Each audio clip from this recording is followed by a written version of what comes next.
A year has passed since we hiked in the taiga, looking for the source of the river Lena.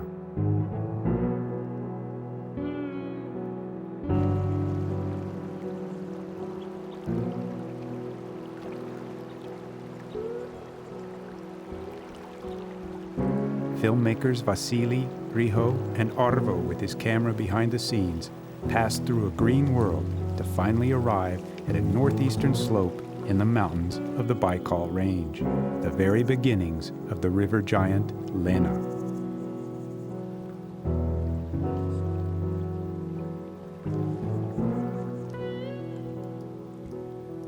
The Lena begins as all rivers, as a rivulet from a tiny lake. She passes 4,400 kilometers through the entirety of Siberia, moving south to north to reach the ice-cold Arctic Ocean. For millions of years, the river has been ground and squeezed by the rocky riverbanks, carrying along sand and gravel to form the largest delta in the Arctic.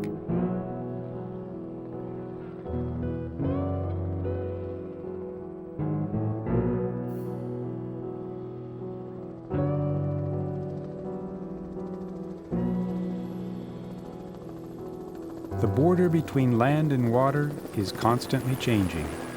Distributaries and islands appear and disappear faster than cartographers are able to draw new maps. The reason why the region is called the land of disappearing islands.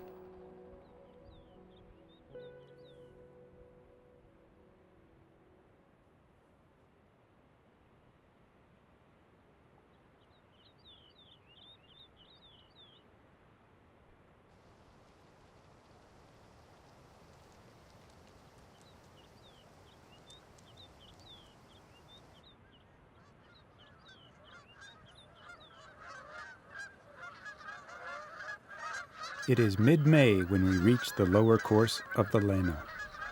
The river is still frozen. The cold polar night has just ended, and the long mist spring is gaining warmth day by day.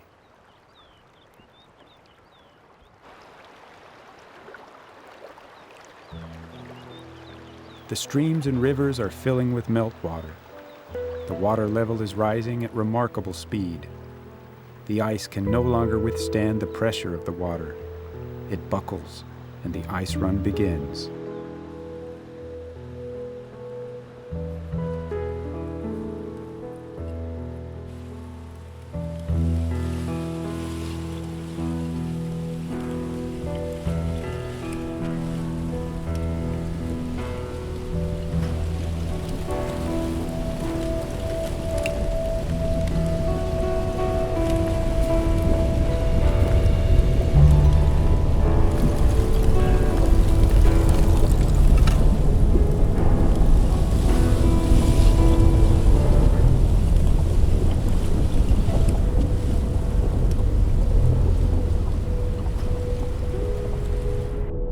Drifting ice collides with shoals and hummocks result, then heaps of ice. This spontaneous process resembles an erupting volcano, save for bursting fire and ashes.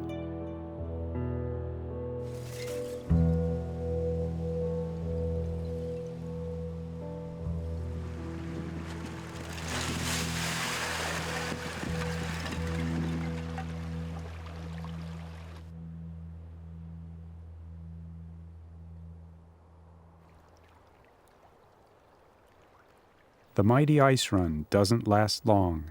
In a week, the river will be totally free of ice and flow between its banks.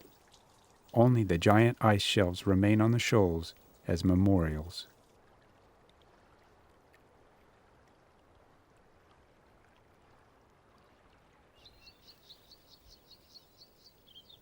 The snow has long ago disappeared from the mountain's southern slopes.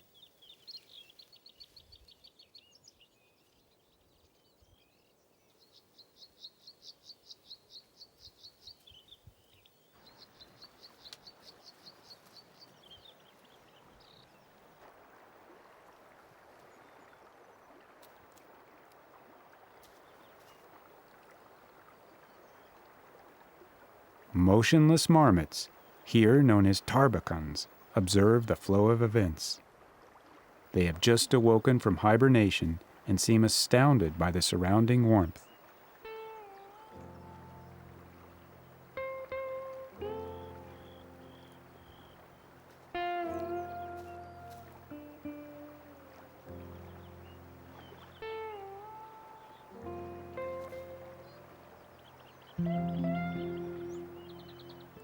The marmots spend most of their time basking in the sun, not leaving the entrance of their dens as there's major danger of becoming prey.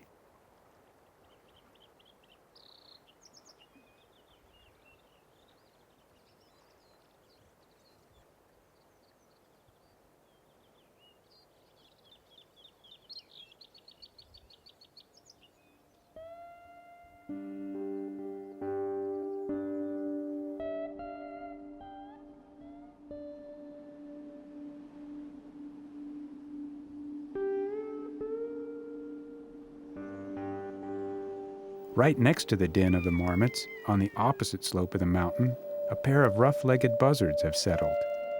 They're busy hatching. The female seldom leaves the nest.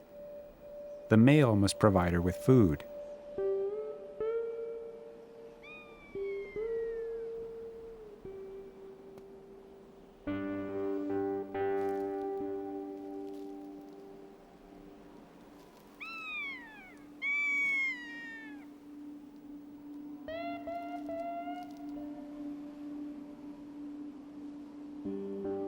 The sharp-sighted buzzard circles above the cliff looking for grouse, young hare, and marmots.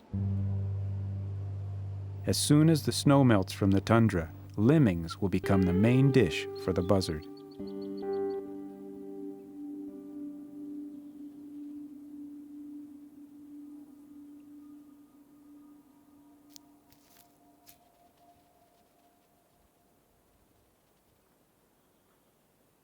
Lemming is a small mouse-like rodent.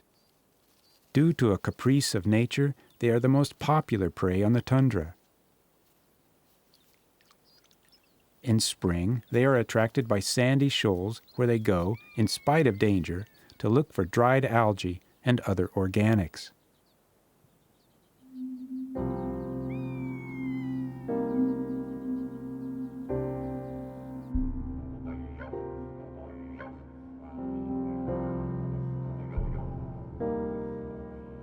The island of Stolb thrones above the Lena, like an ancient castle or stone sphinx.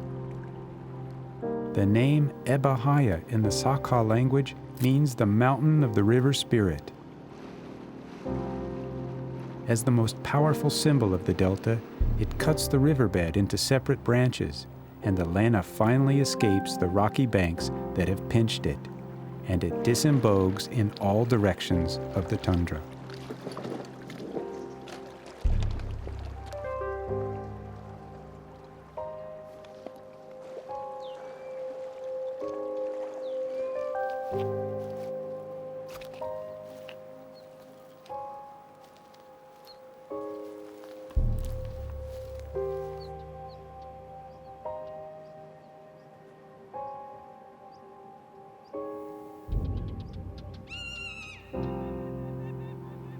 There are several legends about Stolb Island. According to one, a shaman buried his daughter, struck by an enemy's bullet, at the top of the mountain. The spirit of the shaman girl is said to hover over the island and demand sacrifice from passers-by.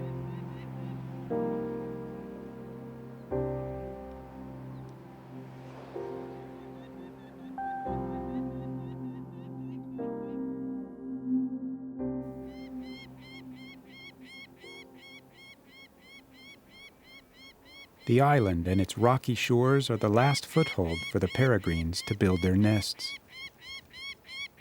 The wire on the female's back is an antenna.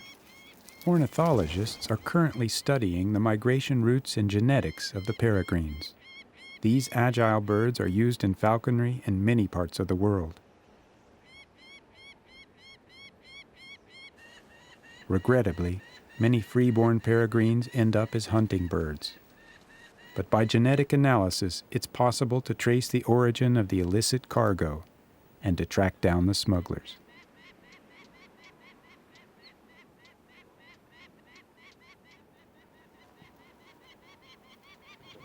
мы сейчас по А мы, этой море. вот это море, и он там, видишь, протока туда ушла. Туда. Вот мы в ту протоку, да, и туда. Где-то пробиваемся Да. туда. Now it's time to head for the Arctic Ocean.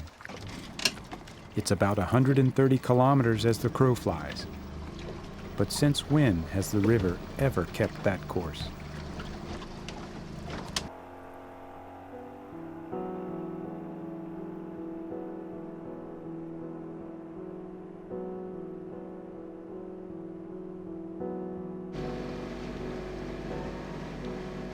Вихо, правильное направление держим.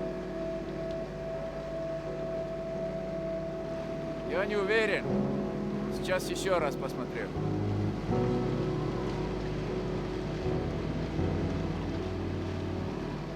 Смотри, чтобы в створ тот берег не попадал. Ну я постараюсь. Постарайся. Я могу подвернуть, здесь течение сильное. The delta is a huge labyrinth. There are no clear and steady landmarks to adhere to. It's easy to lose one's way. Every year the riverbed and the shoreline change. 7,000 kilometers of distributaries, 30,000 lakes, and 1,500 islands. The area is only a bit smaller than Estonia. Decades ago, the writer and wanderer Leonard Meri flew past here and left us these lines. This is a beautiful and crazy landscape where water and land are thousand-handedly and thousand-leggedly interwoven, like in an ancient Kama Sutra act of creation. One needs temerity to enter and a ball of yarn to escape. We have no ball of yarn, and we are lost. Even the brand new satellite photos leave us confounded. We roam between the water and the islands until we find the river branch we've been looking for.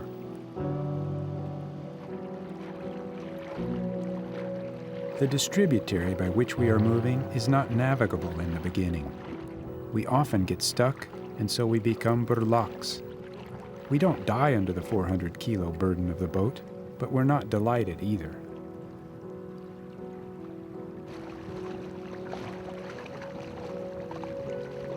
И так до океана.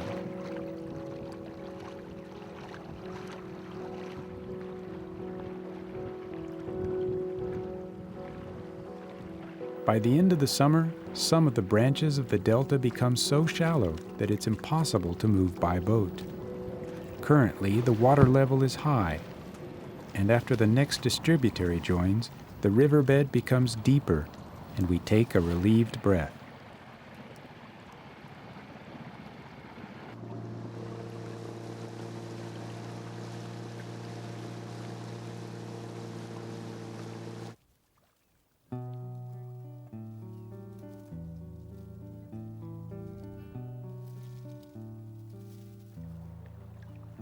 The arrival of colorful summer days in the Arctic has always astonished people.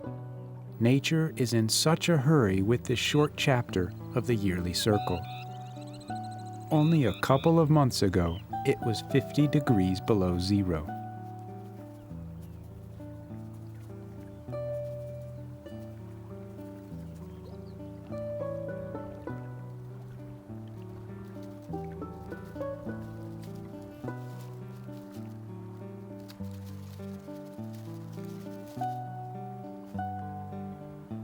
In June, myriads of large and small migratory birds arrive from South and Southeast Asia to find a spouse and produce offspring. The birds don't mind the effort of flying to the northern end of the continent, as there is enough food, water, and space here. In the maze of the delta, the birds are also relatively well protected from nest-raiding predators.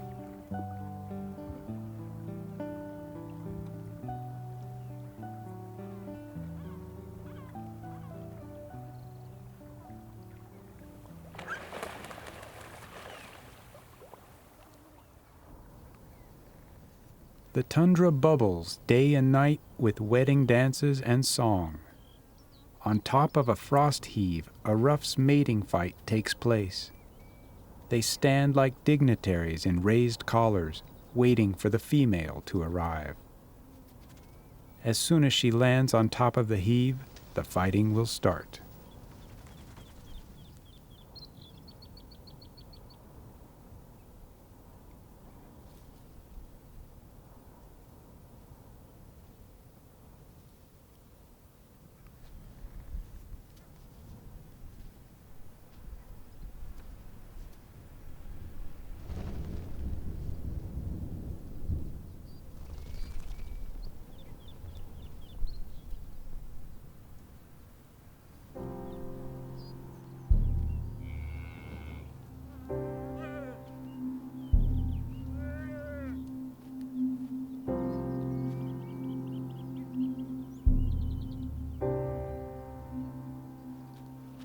The muskoxen calve when the tundra is still covered by snow.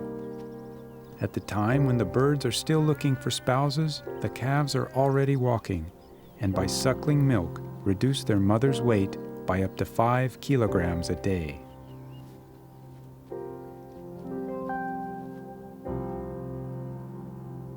By genetics, these creatures resemble sheep more than ox. In the Lena Delta, the muskoxen have chosen their habitat so well that even the scientists who study them have not been able to find them every year.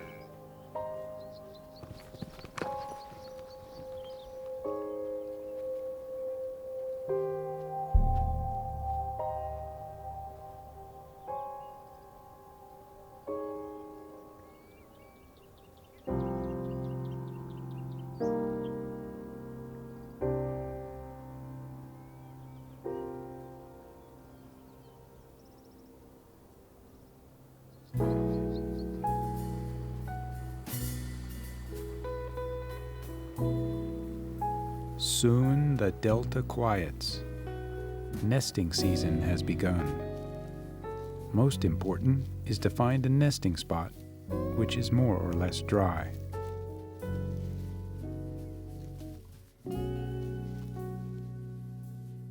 And the camouflage. We almost step on the eider's nest. The eider is so confident in its camouflage that it remains on the nest until the last moment. When it finally has to flee, it will return as soon as possible.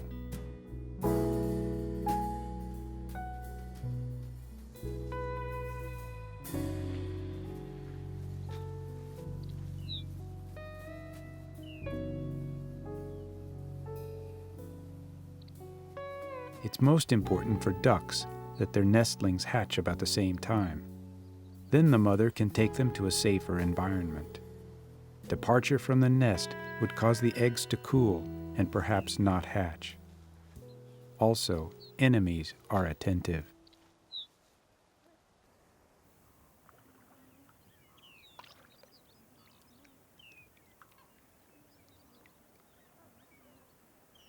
For the nesting period, birds form temporary alliances and enter into pacts of peace and non-aggression. 5 meters from the nest of a snow owl or a buzzard, there can be found a duck or a skua building its nest. Any trespasser entering this collective habitat will be met by a winged army.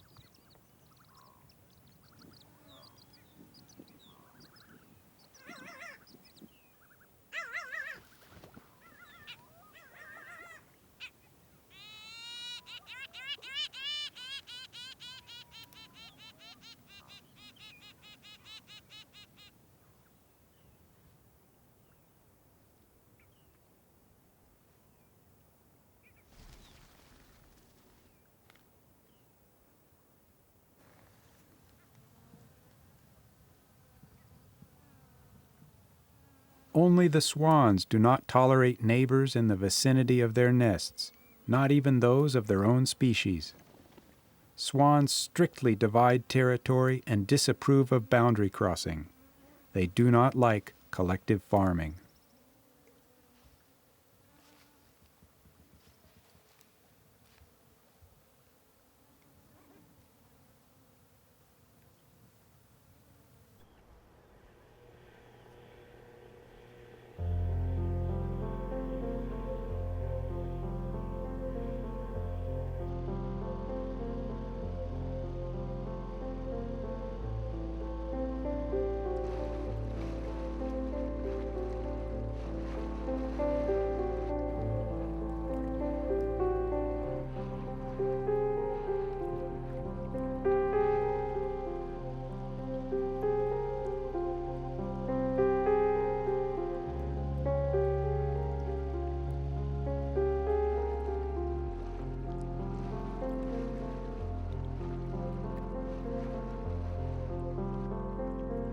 We travel along different branches of the delta and are able to land almost anywhere without being afraid of drowning in mud.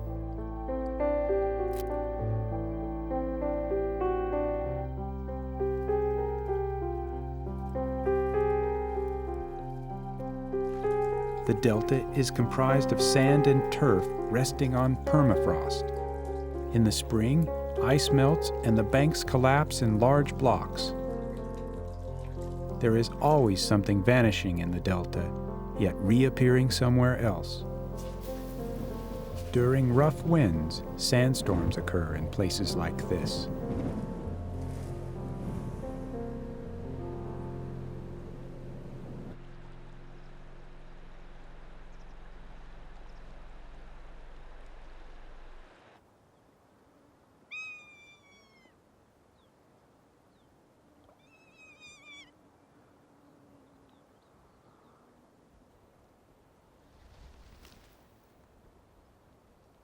At the edge of the banks of hanging turf, the rough-legged buzzards love to nest.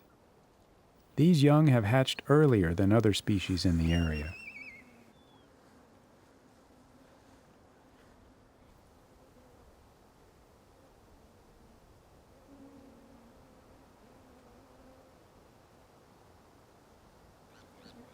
At the moment, the hatchlings have no appetite. Thus, a couple of lemmings brought by the male still lie around the nest uneaten. In a few weeks, the nestlings will gobble up lemmings whole.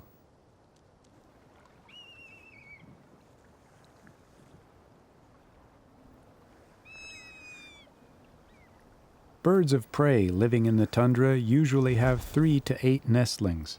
The number is directly dependent on lemmings.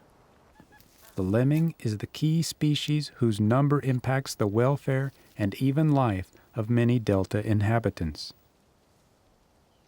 The lemming is hunted by anyone who can catch it: the wolf, Arctic fox, sable, snow owl, the rough-legged buzzard.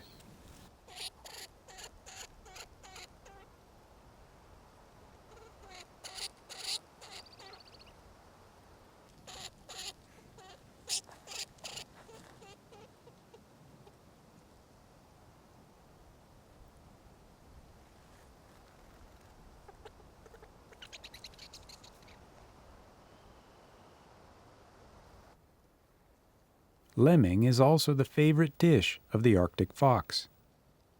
The delta provides the most suitable living conditions for the Arctic fox. They dig their den into the higher heaps of sand. Sun warms the sand, it melts, and digging becomes easy. The fox doesn't like the peat layer, as it melts no more than 20 to 40 centimeters in summer.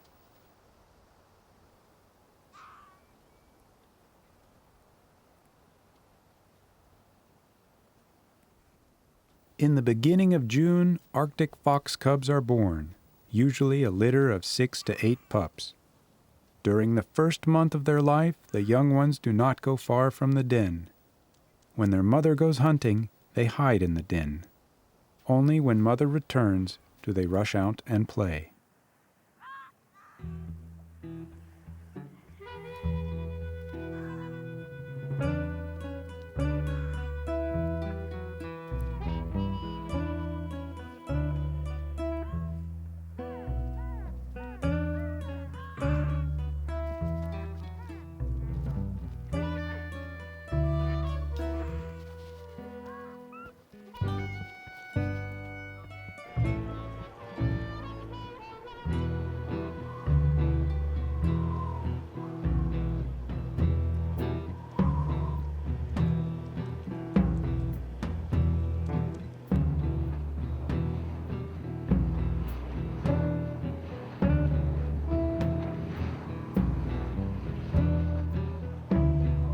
It is possible to ride the river by rubber boat only one day out of 3. Continuous wind and waves force the wanderer to the shore. Such a lousy day is only passed with willpower.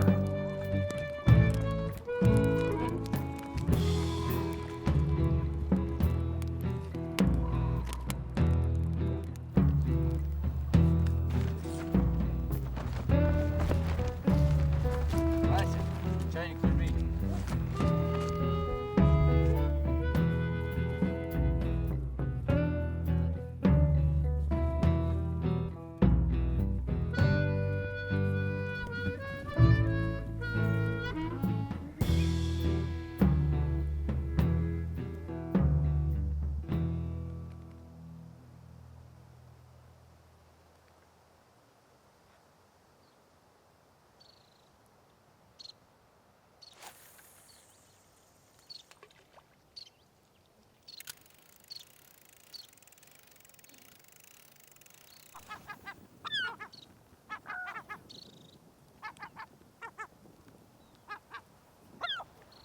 We have arrived at the Seagull Colonies at peak nesting season.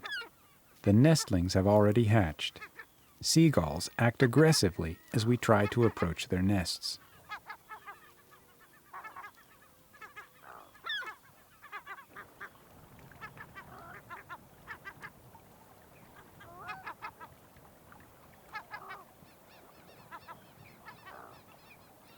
Our attention is drawn to a quarrel among the birds in the colony.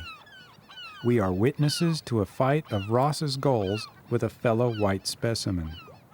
The Ross's gull is a rare bird indeed, and the delta of the Lena is their most important habitat. After the territorial dispute, we hope to get a closer look at the Ross's gull's nest, a thing so rarely seen.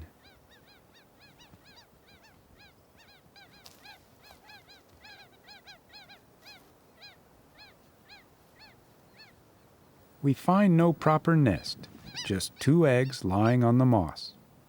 The neighboring pair has a nestling, probably hatched this morning. The following day, the other hatchling has left the nest. It's empty.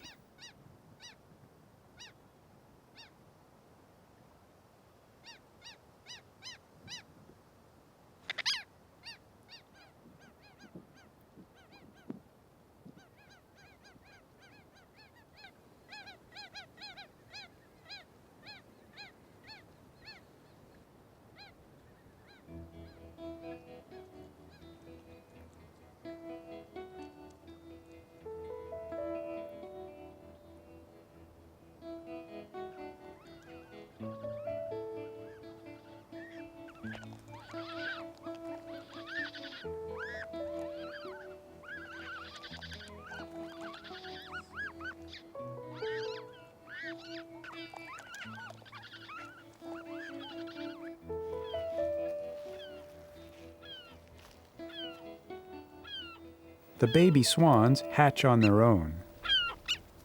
The skuas are helped by their mother.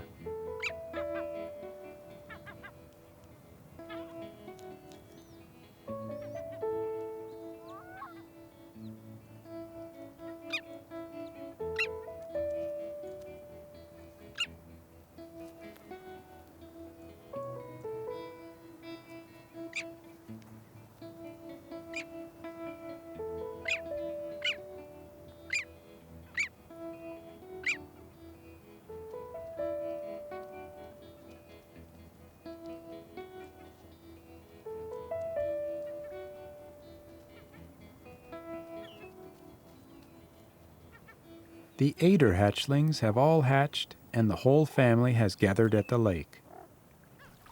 Moms and dads now draw the nestlings to nurseries, where it's easier and safer to take care of them.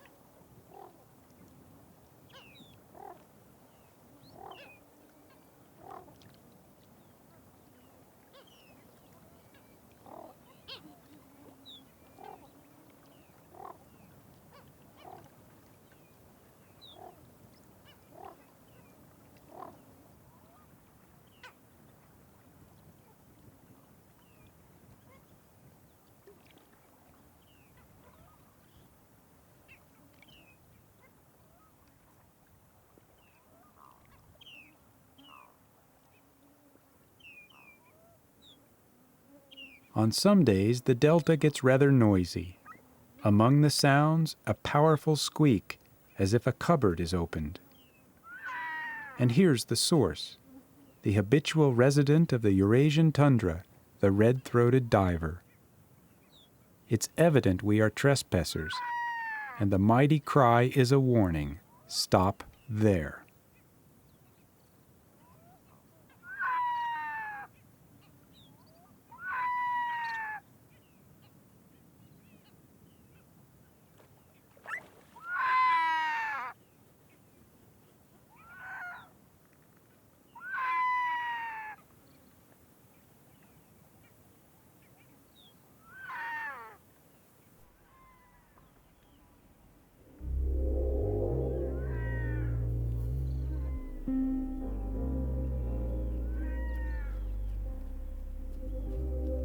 At times we encounter reindeer. Next to the muskox, it is one of the biggest mammals in the delta. The reindeer come from the south only for the summer, fleeing mosquitoes. Here, they also give birth to their offspring.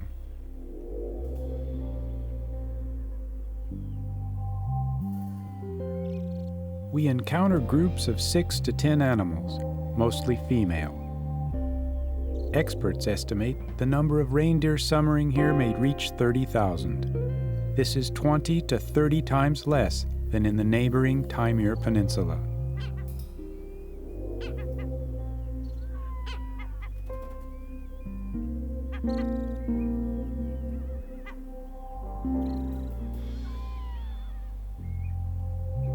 The polar fox puppies have grown and become brave. They still play together, but very soon the family will disintegrate, and the young will have to find their own place in the delta.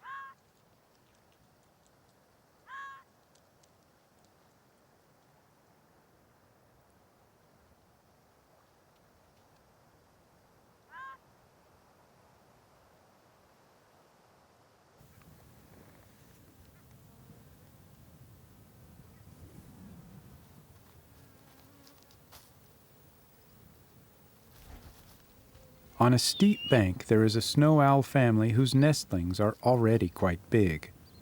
Characteristically, snow owl nestlings are of different sizes. This is due to the female laying eggs with long intervals, eggs hatching all along. The one that hatched first is already an active youngster when the last one hatches.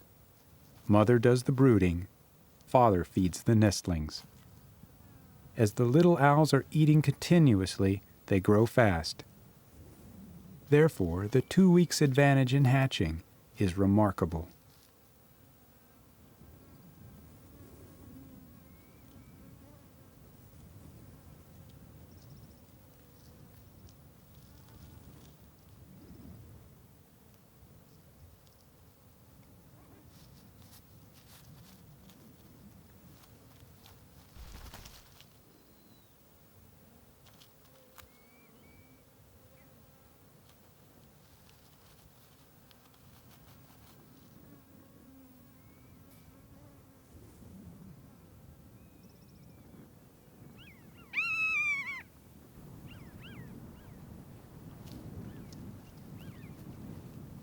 Amazingly close to the snow owl's nest, there is the nest of another predator, the rough-legged buzzard.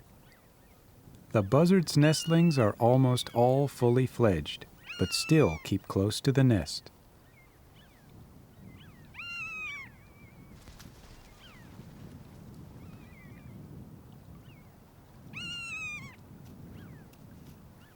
Should the parents appear near the nest, the young ones draw close, hoping for something to eat.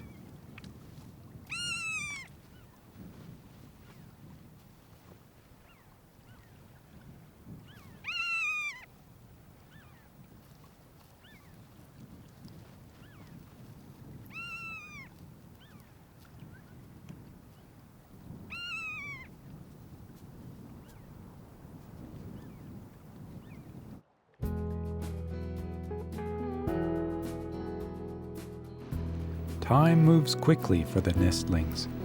Just hatched, they will soon be self-reliant.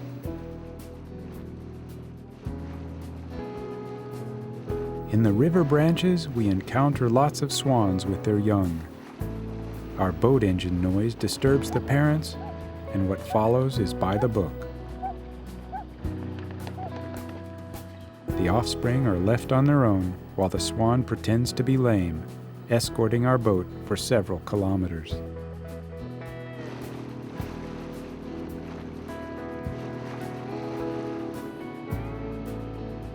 All signs indicate the ocean to be quite close. The flow of the river has slowed, shoals get in our way. We set up a base camp on the shore to proceed with an empty boat.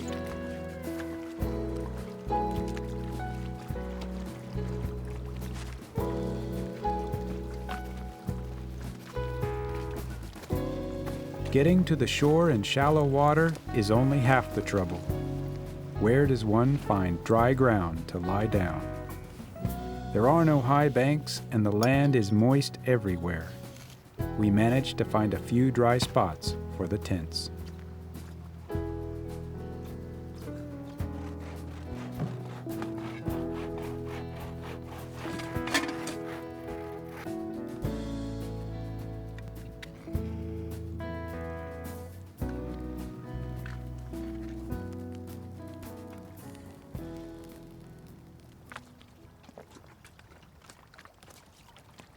Our cunning plan fails as the empty boat gets stuck.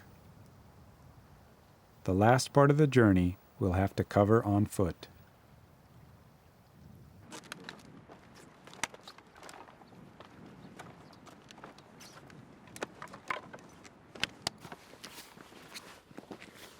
The old hunting hut reminds us that we have not encountered a single human in the tundra for over a month.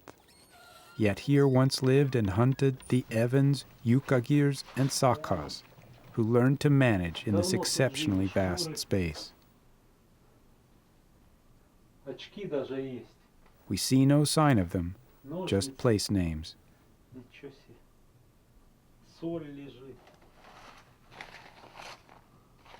Еще при Советском Союзе.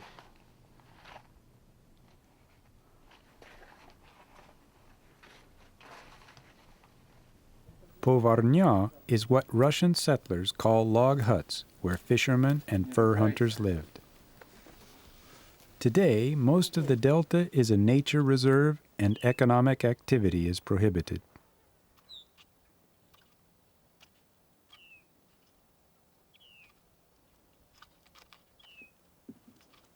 The stoat, however, ignores this prohibition.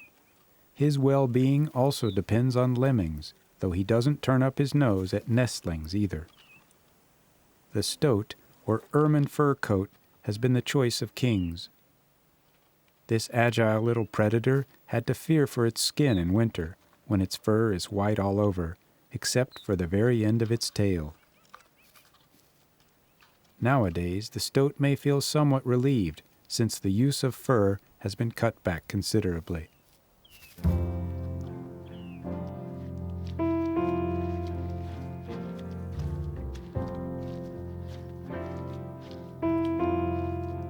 The last piece of land is separated from the continent by river branches. We take a shortcut through a flat island where wet areas alternate with even wetter areas, and which is bordered by a driftwood frame.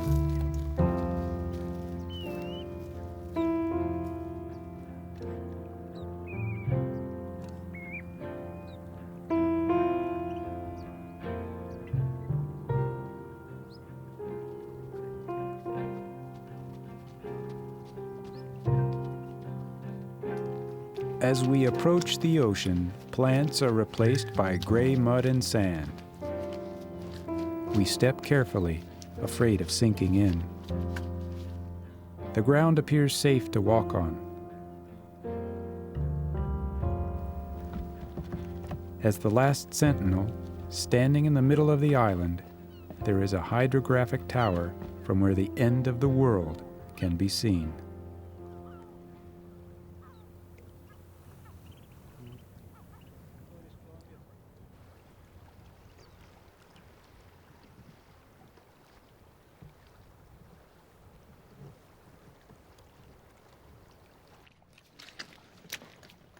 We can go no further.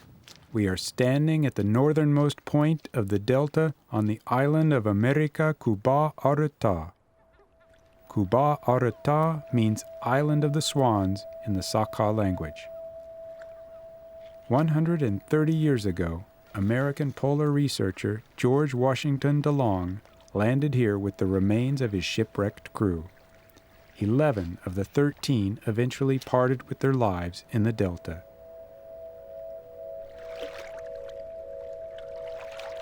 Stolb Island, the starting point of our journey, is 130 kilometers from here.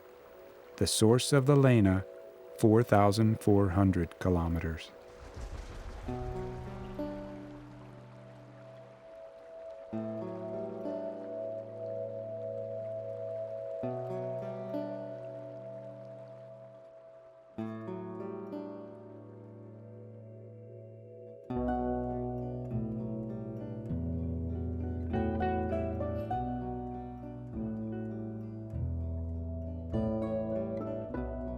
The short summer is ending. Soon the tundra will put on yellow-red garments and the birds will start their journey to their winter residences thousands of kilometers away. The entire landscape prepares for the harsh frost and the polar night, lasting several months. Today, the race against time and for life continues.